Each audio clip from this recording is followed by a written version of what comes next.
Supercoach 360. Supercoach 360. Animation. Supercoach 360 podcast.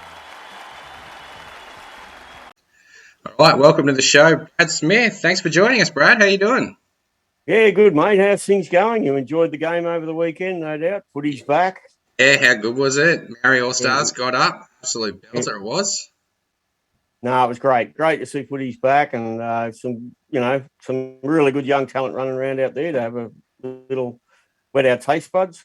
Yeah, that's it. I mean, it was great to see some talent running around. I don't know, did you get the old tightness in the rear end when you saw Josh Curran go down in the second half? Well, I did, but I've sort of gone away from Curran. I do like him as a player. I had him last year for a fair bit, but I probably got more scared about Fafita than Curran, maybe. And there's some talk about him not maybe being right round one, but we'll get to see that. You know, it's you get to hear a lot of crap at this time of year about injuries and things like that. So, but yeah, what's that? You're planning on starting David? Oh, absolutely. Yeah. Oh, wow. Okay, mate. Yeah. Spending big in the back row. I actually haven't put that question to the boys. I'm going to ask them later on tonight, actually. It's been on my list for a couple of weeks. You start with DFE or not? Because, I mean, it's a lot of money, but as we know, he's an absolute weapon. He's a one-man wonder, isn't he? So, yeah. He is, and last year he started really strongly. If you go back to last year, about his first 8 weeks, he was just on fire. In fact, I think I captained him about 3 times. Once for about 150, he churned out, particularly when Turbo was out. And I'm not going to start with Turbo, so I need a gun like that that's got a good draw, and he's going to smash it to start, I think. Yeah. Oh, wow. Like All right. last year. Cool. Don't get me wrong, I'm definitely considering him. He's at the top of the wish list, but it just comes down to can I afford him? Well, you've talked about DFE, you've talked about Turbo. I mean, the other big one we've got to talk about, are you starting with Cleary? I did, but now that he's out for 4 weeks, probably, it's looking, I've got rid of him now for the minute. So, yeah, I'm playing with different options like Sam Walker and players like that might, have a little bit of relevance in that position. Yeah, very nice. Well, I mean, if you're saving on Cleary and Turbo, that explains where the money for DFE is coming from. So you just think DFE is probably more of a guaranteed sort of points and cash machine, especially in those first few rounds? Yeah, I do. I've had a good look at him and his price. I don't think I don't think he's going to drop a great deal, but we have to see what the lunatic coach up there decides to do with his minutes. If he starts benching him and starting him off the bench for only 35, 40 minutes, well, no, I won't hold him. But at the moment, I'm planning to start with him. You're pretty much willing to sacrifice a trade should Holbrook be playing funny buggers with their minutes up at the Titans. But if there's a chance that he's playing 60 minutes and he's getting that off the bat, then you're happy to roll the dice and go with that, and it's worth a trade to take that risk? Yeah, absolutely. I know. I think we have to, in your planning schedule, and when we were talking about planning, you've got to do that because you've got to be able to change fairly quickly what you've put down, particularly those first 3 weeks. Not only have you got to try to jump on cheapies that you might have missed pretty quickly so that you can get those price rises, but you've got to be able to quickly jump on to an Isaiah Papali'i. He's a good example. You know, the minute that he started playing a couple more minutes and 15, 20 minutes last year, you just had to do whatever you could to get whoever out of your side and put him in nice and early. So you got him at about 200, 300,000. And, rather than scrambling later on to try and get him in at 700,000. See, I was the scrambler and I still did it. Absolutely missed the boat on getting him into 200 or 300K. That would have been amazing. But you touch on a good point. In fact, you've touched on a couple of good points. David Fafita with his minutes, and then PPM, and then you said you'll need to be planning what you're doing with your Supercoach side from the get-go. So, as you know, you've been doing some work for us with Supercoach360.com. You've written up a couple of cool write-ups there on PPM and on how to plan out your Supercoach side. So I was hoping to just delve into a bit of what you do at this point in the preseason to plan out your side, how you go about doing it. So one of the things which you've put in your article about planning is the importance of writing down your dream team sort of before you get started. Absolutely, yeah. I think, and whether it be new players, ones that are just very casual sort of players playing a bit of head-to-head and for fun, or those that are seriously chasing the top ones, you all should be writing out what your dream team is and just have a plan, have an objective as to where you want to get to. That might not come off, which mine last year didn't really come off from where I started. But basically, I always had a plan to get Turbo in. I always had that plan to get Cleary in, although in the end, I was a bit like Tim Moody. I went with DCE, and my plan did change. But that was due to injury and a few other issues with Cleary.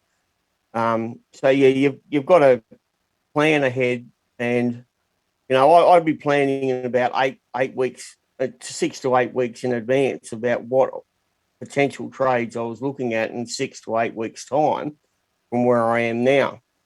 I'd be constantly looking at who is going to have price increases or decreases into the future, so I knew who to sell and at what time I could sell them and who I was probably going to be going to. So how do you go about mapping that out? How do you go about, one, finding the information, and then two, actually being able to read it to be able to make your decision? Okay, there's a couple of good sources out there. I mean, obviously, we've all spoken about Supercoach stats, which they do a fantastic job. NRL Supercoach stats. Just jump on the net, you'll find them there. They've got every single stat for every single year for the last billion years, since Supercoach has been going. And but as well, if you have Supercoach Gold, right, in a very basic terms, I mean, I'm not going to go. I mean, I have spreadsheets and things like that and mathematical algorithms, but you don't have to go that hard. It really is easy. It's just going to Supercoach Gold, and it'll give you a 5-week projection of where a player's price is going to be. It'll give you so you're able to tell then, okay, in say 3 weeks' time, this player is going to drop by so much, or this player is going to increase by so much. So then you've got an idea. Okay, that player is going to maybe make 150,000, or that player is going to decrease by 100,000. If he's going to decrease, obviously it's there's going to be a peak time at which you should be selling. And of course, you would have heard about break evens. You've got to get your head around when their optimal break even is going to be. Again, Supercoach Gold tells you that stuff. It is right there for you on the site. Very similar to points per minute. It's an easy stat to delve into. It's right there. You don't even have to have gold to start delving into such stats like that. It's right there, right in front of you. You can have a look at them and you can start pulling it apart and trying to figure out for yourselves exactly who the best value points per minute sort of players might be, or who is going to increase in points per minute. Takes a little bit of research and a little bit of delving. All right. So, but you trust the projections as a whole in Supercoach stats? Yeah, I do, because it's mathematical. So yes, I do. All I right. like maths, though. So yeah, it's purely maths. So, yeah, absolutely, I do. All Yeah, right. you've got to trust something. So, and I mean, it is all theoretical, and there are variables that, like injuries, that will change those stats, and somebody belting out 150 points out of the blue, that again will change those stats. But in essence, yeah, you've got to trust the mathematical averages, etc., that go to make up those algorithms that give us the projections. All righty. Cool. And with PPM, points per minute, obviously, for anyone that's playing along and doesn't know, so points per minute is the average amount of points that player gets for every minute they play on the field. And you said this is a fairly valuable stat for you when it comes to planning your season. So how do you go about using PPM to pick players and even pick players to avoid?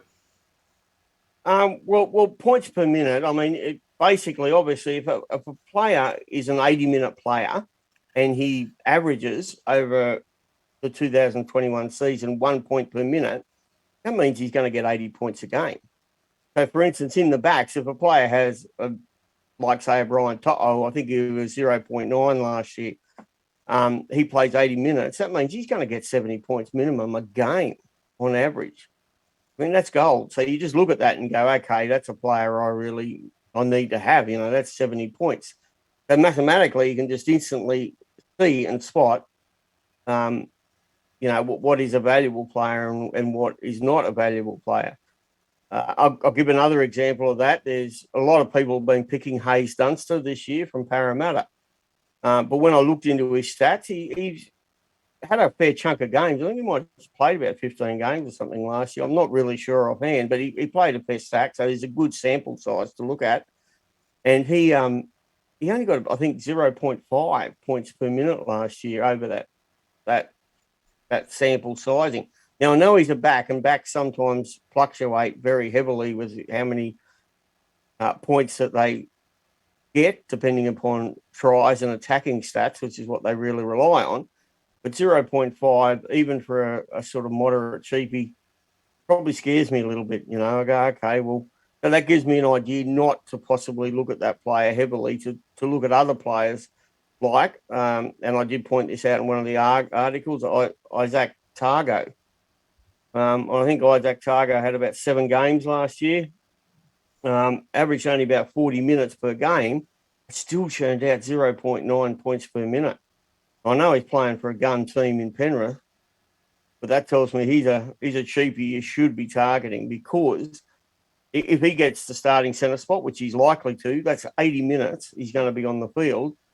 0.9, even if that drops down to 0.7, he's still going to be doing you 60 points a game, which for a centre position, I think I'll take that for a player that's only costing me 280,000 or whatever he is. Yeah, exactly. I'll take that every day of the week. So that's where points per minute can help you and me to sort of identify it. And this is very basic, what I'm explaining in a basic form, but can help you.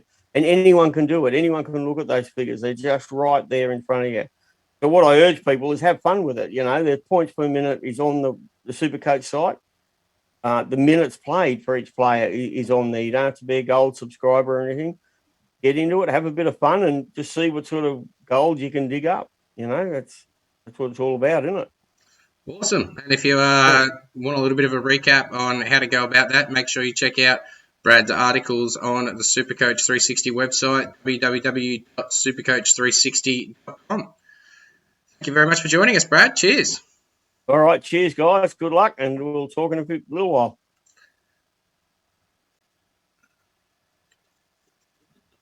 Makes you cook. Supercoach 360 podcast.